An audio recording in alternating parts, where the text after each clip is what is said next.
नमस्कार, बहुत स्वागत है आपका। शहर का संग्राम आप देख रहे हैं, मैं हूं आपके साथ ऋतु ज्ञानवानी। शहर के संग्राम में आगे बढ़ेंगे, पर उससे पहले बड़ी खबर डिंडौरी से है। बेगा आदिवासी महिलाओं और वन कर्मियों के बीच विवाद हुआ है। खेत की जमीन को लेकर दोनों पक्ष आमने सामने आ गए। वन विभाग पर आदिवासियों के खेतों में मवेशी छोड़ने के आरोप लगे हैं। कई एकड़ भूमि में धान की फसल लगी हुई है जिसको नष्ट किया गया है।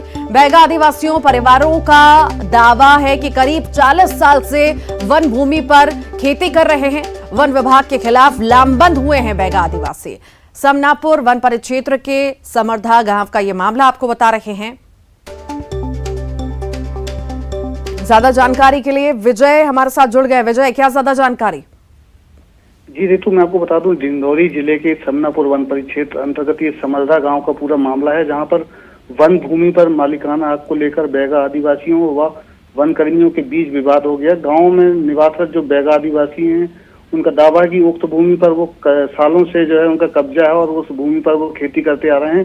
तो वहीं वन विभाग के अधिकारी उक्त भूमि को वन विभाग का होना बता रहे हैं। दरअसल आज वन विभाग का अमला पुलिस बल लेकर उक्त भूमि से अतिक्रमण हटाने के लिए मौके पर पहुंचा था, जहाँ पर उक्त जो जमीन है, जहाँ पर विवादित जो जमीन है, वहाँ पर धान की फसल लहला रही थी। लिहाजा वन कर्मियों ने फसल को नष्ट करने के लिए खेतों पर सैकड़ों मवेशियों को छोड़ दिया था, जिससे ग्रामीण भड़क गए और वन कर्मियों के साथ उनका विवाद हो गया। विवाद बढ़ता देख हालांकि पुलिस ने दोनों पक्षों को समझाई थी, तब कहीं जाकर मामला शांत हुआ है। जी, बहुत शुक्रिया जानकारी को साझा करने के लिए।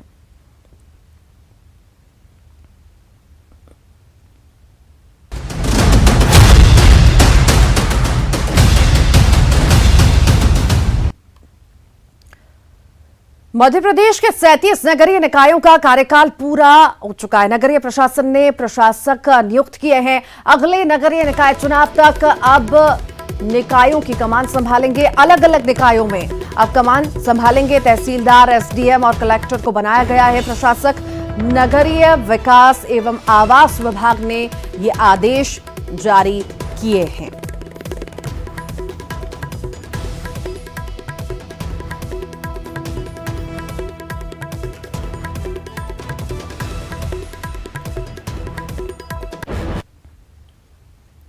शहर के संग्राम में सबसे पहले बात करते हैं मंडला जिले की, जहां पर भुआ बिछिया नगर परिषद की जब से ये नगर परिषद बना है तभी से नगर अध्यक्ष पद पर बीजेपी का कब्जा है, जहां कांग्रेस इस बार काबिज होने की आस लगाए बैठी है और इसी वजह से नगर में समस्याओं का अंबार और इसको लेकर स्थानीय लोगों में भारी गुस्सा है।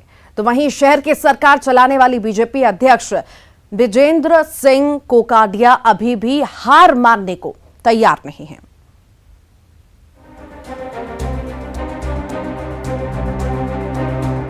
ये मंडला जिले का भुआ बिछिया नगर परिषद है, जिसकी स्थिति पर वैसे तो साल भर चर्चा होती है, लेकिन इस वक्त नगर परिषद का चुनाव है, लिहाजा इस वक्त इसकी चर्चा का खास महत्व है। भुआ बिछिया नगर परिषद जब से बना है तभी से बीजेपी का कब्जा है। भुआ बिछिया नगर परिषद में सड़क, बिजली, पानी, गंदगी और अतिक्रमण आम समस्या है। अव्यवस्था को लेकर लोगों में गुस्सा साफ देखा जा सकता है। हमारे घर में इतना बड़ी समस्या है भैया कि पूरे पानी आई घुसता है। हम बिल्कुल आधी पानी में रहते हैं, तो पूरे घर में गड्ढा है और सबसे बड़े वो पानी की निकालने की समस्या हल हो जाना चाहिए। हमारे वहाँ से नाली बनना बहुत जरूरी है। नाली नहीं है? नाली नहीं है। नाली तो नहीं। हाँ, नाली है ही नहीं है। वहाँ आता है पूरे वो समस्या हम काटते हैं। हम जानते हैं हमको कितना बड़ी मजबूरी है। अभी आप जाके भी देख लो कि हम सूखे में रह रहे हैं कि कीचड़ में रह रहे हैं। से बात कर रहा हूँ। मेरे इस मोहल्ले में वार्ड क्रमांक 13 में ना ही रोड बना हुआ है और ना ही लाइट की समस्या है। इसमें हमने कई बार कंप्लेंट किया है, पर इसका ये तो मत पूछिए। कहीं नाली बह रही है, कहीं पानी बह रहा, पूरा पाइपलाइन फूटा हुआ है, पूरी रोडों में पानी पानी है। कहीं देखिए तो पता चले एक रोड के ऊपर दो रोड का मतलब वो बिल बन रहा है, ये हो रहा है। मतलब बेफालतू बेवजह कहीं भी काम हो जाता, मगर जहाँ जो काम होना चाहिए वो काम नहीं हो रहे। सड़क की इतनी बुरी स्थिति है ये एनएच बनने के बाद से। आप ये पीछे कैमरा घुमा के देखो, आधी सड़क ये जाम है, लोगों का चलना, पैदल चलना दुर्भर है। नाली जो फुटपाथ बनाई गई है उसमें अतिक्रमण फैला है। भैया मैं जब से बड़ी हुई हूँ तब से देख रही हूँ, 8 से 10 साल से, तब से यहाँ पे कुछ भी नहीं हुआ है। मेरे घर के सामने की जो घर की रोड है वो तो मैं इतने टाइम से देख रही हूँ कि ऐसी है कि भाई नाली में ना पानी बह रहा है, ना कुछ हो रहा है। रोड ऐसी है कि वहाँ ना चलने की सुविधा है ना कुछ है। अगर छोटे बच्चे को घुमाना, आइट साइड के बच्चे हैं वो कहीं जा नहीं पाते घूमने, कुछ नहीं हो पाता। मतलब कोई भी प्रकार की सुविधा नहीं है जब से मैं देख रही हूँ। मंडला जिले के भुआ बिछिया नगर परिषद का गठन 15 वार्ड को मिलाकर साल 2009 में हुआ था। इसकी कुल आबादी 8,283 है। भुआ बिछिया नगर परिषद जब से बना है बीजेपी का ही अध्यक्ष रहा। इस वक्त विजेंद्र सिंह कोकाडिया अध्यक्ष हैं, जिनके पूरे 5 साल गुजर गए। वो अब कह रहे हैं कि महज 2 महीने और मिले होते तो वो पूरे नगर की तस्वीर बदल देते। उनके इस दावे पर कांग्रेस का हमला लाजमी है। आपको यकीन नहीं होगा, ये लगभग 3 किलोमीटर लंबा और चौड़ा भुआ बिछिया नगर है। इस पूरे नगर में सिर्फ एक सार्वजनिक शौचालय है जो भी बस स्टैंड में बना हुआ है। यहाँ के व्यापारियों को और माताओं बहनों को यदि किसी स्थिति में शौचालय का उपयोग करना पड़ जाए तो इस नगर के अंदर सार्वजनिक शौचालय की जैसी मूलभूत चीज की व्यवस्था नहीं है। आप कल्पना कर सकते हैं कि इतना टैक्स देने के बाद, इतना शासन से फंड आने के बाद भी आखिर वो पैसा जाता कहाँ है। आज भी नगर के अधिकांश सड़कें जो इस पंचवर्षीय में बनी है, इसके पहले बनी, वो सड़कें सारी टूट चुकी हैं। नालियाँ चौक हैं, उनकी सफाई नहीं हो पाती। फॉगिंग मशीन आज से 3-4 साल पहले मच्छरों को मारने के लिए फॉग मशीन आई थी। आज तक नगर के किसी भी व्यक्ति ने उस फॉग मशीन का उपयोग नहीं देखा। कचरे की गाड़ी 4-4 दिन, 5-5 दिन में मोहल्ले में पहुंचती है कचरा उठाने के लिए। विकास को लेकर स्थानीय लोगों की नाराजगी में कांग्रेस को उम्मीद की किरण दिखाई देती है। पार्टी को उम्मीद है कि लोगों का गुस्सा उन्हें नगर की सत्ता तक पहुंचाएगा।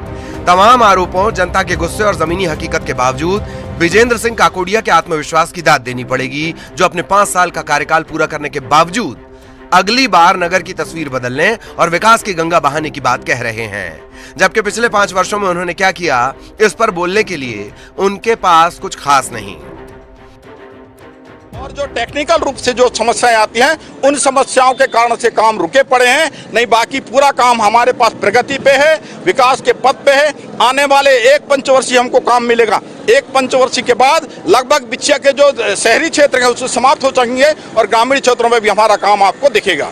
विकास हमारे मध्य प्रदेश शासन को मैं धन्यवाद देना चाहता हूँ कि उन्होंने बहुत काम दिया है, परंतु समय अभाव के कारण से, ठेकेदारों की लापरवाही के कारण से हमने वो काम को सही रूप से अमली जामा नहीं पहना पाए। मैं इसलिए उसके लिए मैं नगर परिषद की तरफ से, मैं नगर के जनता से, लोगों से क्षमा प्रार्थी चाहता हूं। आप भारतीय जनता पार्टी की सत्ता संभालिए दीजिए। हमारे भारतीय जनता पार्टी की अगली जो बॉडी जाने वाली रतलाम की सैलाना नगर परिषद सीट पर दिग्गजों का जमावड़ा शुरू हो चुका है। आदिवासी बाहुल्य सीट पर कांग्रेस लंबे समय से काबिज है। कांग्रेस अपना गढ़ बचाना चाहती है तो बीजेपी की कोशिश कांग्रेस के इस गढ़ में सेंध लगाने की तैयारी में है। आखिर किसके सर होगा इस बार सैलाना नगर का ताज?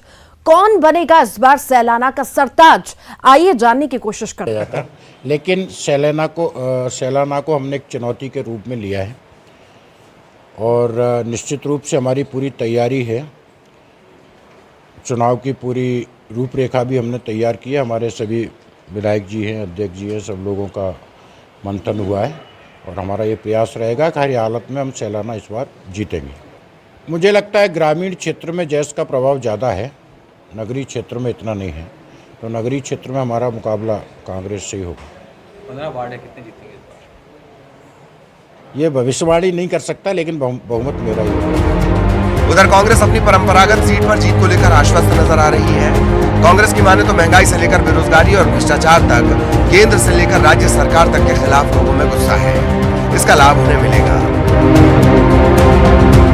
युवक कांग्रेस प्रदेश अध्यक्ष विक्रांत भूरिया कार्यकर्ताओं के साथ मिलकर यहां रणनीति बना रहे हैं।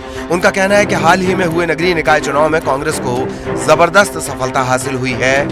यही सफलता उन्हें एक बार फिर दूसरे चरण के नगरीय निकाय चुनाव में मिलेगी। देखिए, इस बार काफ़ी सारे नगर निकायों के चुनाव हैं। 45 के आसपास नगर निकायों के चुनाव हैं और इसमें जिस तरह का जो रुझान आया है, पहले महापौर के चुनाव में आया, पंचायत के चुनाव में आया, जनपद जिला पंचायत में आया, वो ज़बरदस्त कांग्रेस के लिए पक्ष में आया है और इससे साफ साबित हुआ है कि किस तरह से जनता परिवर्तन चाहती है। क्योंकि जनता निश्चित तौर पर महंगाई से ज़बरदस्त परेशान है, भ्रष्टाचार से ज़बरदस्त परेशान है। अभी हमने देखा कि किस तरह से कैरम डैम का घोटाला शांत हुआ ही नहीं था, उसके बाद नर्सिंग घोटाला भी आ गया, उसके बाद मासूमों का आहार घोटाला भी आ गया। तो एक के बाद एक भ्रष्टाचार के भी लंबी लिस्ट इनके बनती चली जा रही है। रोजगार को लेकर युवा ज़बरदस्त परेशान है और त्रस्त भी है। एक के बाद बड़े आंदोलन हो रहे हैं, युवा अपना गुस्सा भी दिखा रहा है और इन सब मुद्दों को लेकर हम जनता के बीच में भी जा रहे हैं और जिस तरह का उनका रुझान दिख रहा है उसमें निश्चित तौर पर इस बार जो निकाय चुनाव हैं उनमें ज़बरदस्त सफलता कांग्रेस पार्टी को मिलने जा रही है और इसमें बहुत बड़ा योगदान युवाओं का होगा। सैलाना कस्बा नगर परिषद चुनाव में बीजेपी कांग्रेस के बीच सीधा मुकाबला बताया जा रहा है। इस बीच जयस पार्टी भी अपनी मौजूदगी दर्ज कराने की कोशिश में है, जबकि बीजेपी और कांग्रेस दोनों पार्टियां जयस को चुनौती नहीं मान रही। कुल मिलाकर दोनों प्रमुख दलों के अपने अपनी जीत के दावे हैं। अब देखना है कि सैलाना में बीजेपी की रणनीति कारगर साबित होती है या कांग्रेस अपनी परंपरागत सीट को बचाने में कामयाब होती है। सुधीर जैन, न्यूज़ 18, रतलाम।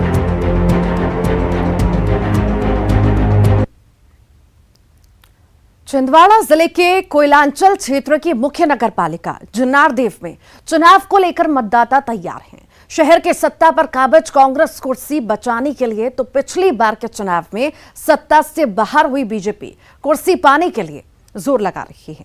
इसी बीच आम आदमी पार्टी अपनी मौजूदगी का एहसास कराने की पुरजोर कोशिश कर रही है, जबकि जुन्नारदेव नगरपालिका की जनता के अपने मुद्दे हैं।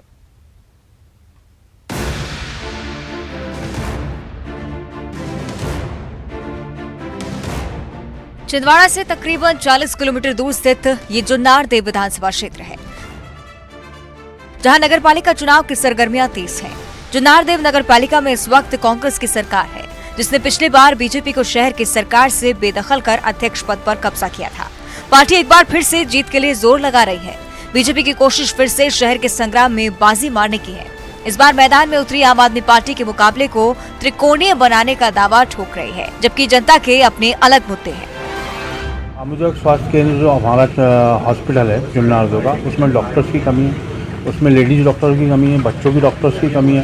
सड़क से लेकर जैसे मेन सड़क है यहाँ पे अपनी जुन्नारदेव की, वहाँ पे उनकी मरम्मत, उनका सुधार, उसकी ज़रूरत है। उस इशू को लेकर प्रत्याशी यहाँ लड़ रहे हैं। और यहाँ पे सबसे बड़ी समस्या जो है नल जल की है।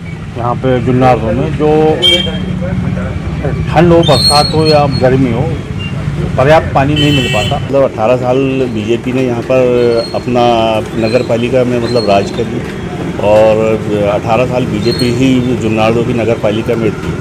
उसके बाद वह जब 5 साल पूरे हुए हैं कांग्रेस को, तो कांग्रेस जब नगर पालिका में आई तो पहले की अपेक्षा मतलब कांग्रेस ने 5 सालों में बहुत अच्छा काम किया। लोगों में बीजेपी कांग्रेस दोनों की शहर की सरकार को लेकर मिलीजुली प्रतिक्रिया है। आंकड़ों के लिहाज से देखें तो जुन्नारदेव नगर पालिका क्षेत्र की कुल जनसंख्या 22,583 है।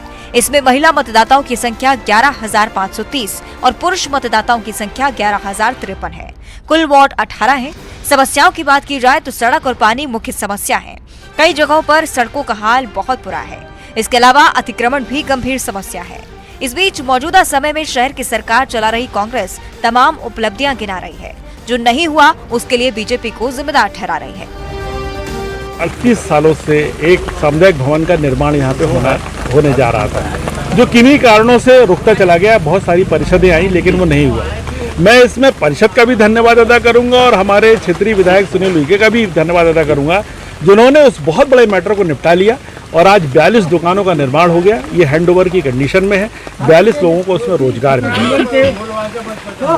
हर वर्ष जो है पानी का बेइंतहा पैसा खर्च होता था। आप जानते हैं कि पेयजल की समस्या हमारे क्षेत्र में बहुत ज़्यादा है, लेकिन पेयजल में एक टैंकर पानी आता था और 4 टैंकर के पैसे उसमें बंटते थे। इस बार इतनी अच्छी पेयजल की व्यवस्था हुई है कि 2-3 दिन में नल आम जनता को मिला।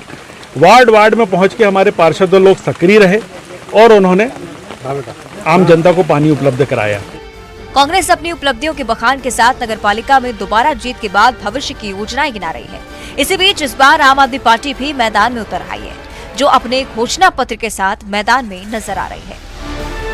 जो सबसे बड़ी उपलब्धि मैं व्यक्तिगत रूप से मानता हूँ कि जब भारतीय जनता पार्टी की यहाँ पे परिषद रही है तो एक आम आदमी को छोटी छोटी बातों के लिए अपमानित होना पड़ता था।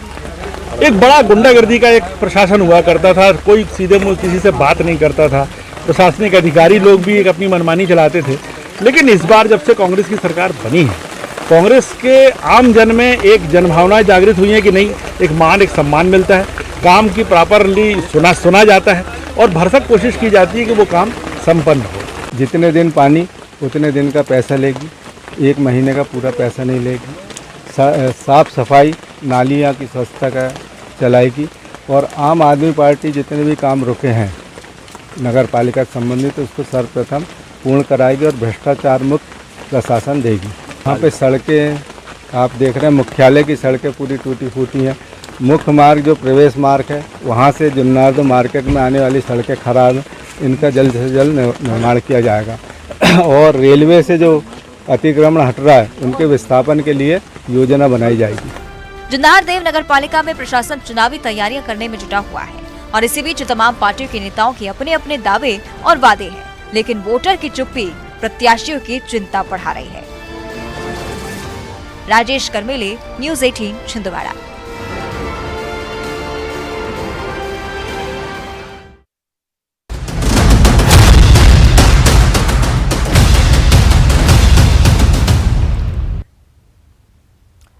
न्यूज़ 18 की खबर का बड़ा असर हुआ है। जम्मू कश्मीर में मजदूर को बंधक बनाने का यह पूरा मामला है। जांजगीर चांपा के 90 मजदूरों को बंधक बनाने का मामला आपको बता रहे हैं, जहां पर बंधुआ मजदूरी कराई जा रही थी। न्यूज़ 18 ने प्रमुखता से इस खबर को दिखाया था, जिसके बाद प्रशासन हरकत में आया। सभी लोगों को छत्तीसगढ़ लाया जाएगा। पुलिस और स्थानीय प्रशासन की टीम मौके पर पहुंच चुकी है और थोड़ी ही देर में मजदूरों को बस से भेजा जाएगा छत्तीसगढ़। बता दें, ईंट भट्टे में 21 परिवार के 90 सदस्य काम कर रहे थे, बंधुआ मजदूरी कर रहे थे। वीडियो वायरल कर सरकार से छुड़ाने की गुहार लगाई गई थी। इशू है, बेसिकली हम वहां गए थे। वहां जो ब्रिक किल्न ओनर है उसके पास 2-3 ग्रुप्स के जो मजदूर वहां पे हैं, कुछ यूपी से है और कुछ छत्तीसगढ़ से है।